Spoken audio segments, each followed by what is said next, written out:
Hai, berjumpa lagi dengan saya Tarocita Kununi Saban. Dan di video kali ini saya akan membahas apa yang telah saya pahami dari materi termokimia. Oke, termokimia adalah salah satu cabang ilmu kimia yang mempelajari tentang panas suatu reaksi.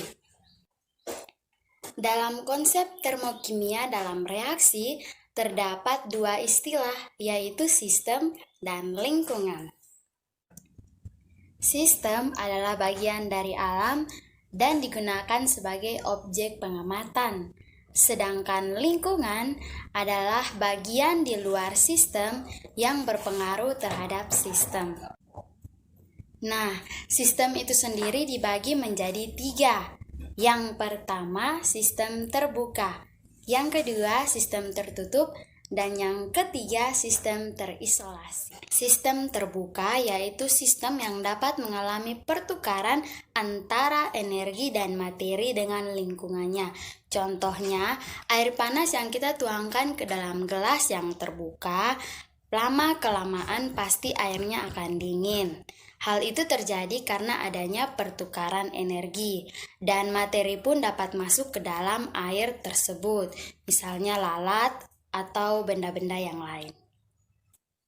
Sistem tertutup yaitu sistem yang dapat mengalami perubahan energi dengan lingkungannya, sedangkan materi tidak. Contohnya, kalau kita punya satu botol susu yang panas, lama-kelamaan pasti susu tersebut akan dingin. Hal itu terjadi karena adanya pertukaran energi dengan lingkungannya, sedangkan materi tidak dapat masuk ke dalam susu tersebut karena botolnya tertutup. Sistem terisolasi yaitu sistem yang tidak dapat mengalami pertukaran energi dan materi dengan lingkungannya. Contohnya, air panas yang kita taruh di dalam termos dibiarkan beberapa hari pun suhunya tidak akan berubah. Hal itu terjadi karena tidak adanya pertukaran energi dan materi tidak dapat masuk ke dalam air tersebut karena termosnya tertutup. Oke, selanjutnya dalam konsep termokimia, reaksi dibagi menjadi 2, yaitu reaksi eksotem dan reaksi endotem. Reaksi eksotem adalah reaksi yang sistemnya melepaskan kalor sehingga temperatur lingkungannya menjadi naik. Contohnya dalam kehidupan kita sehari-hari, yaitu pada saat kita membuat es batu atau pada saat kita membakar lilin ataupun membakar gula. Sedangkan reaksi endotem yaitu reaksi yang sistemnya menyerap atau menerima kalor sehingga temperatur lingkungannya menjadi turun.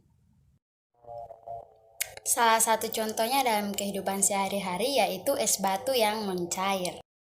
Dan yang terakhir perlu kita ketahui bahwa perubahan entalpi yaitu selisih antara entalpi produk dengan entalpi per reaksi. Dan kita tidak boleh lupa bahwa reaksi eksotem perubahan entalpinya bertanda negatif, sedangkan reaksi endotem perubahan entalpinya bertanda positif. Oke deh, itu tadi adalah pembahasan dari sedikit materi mengenai termokimia yang saya pahami, semoga bermanfaat.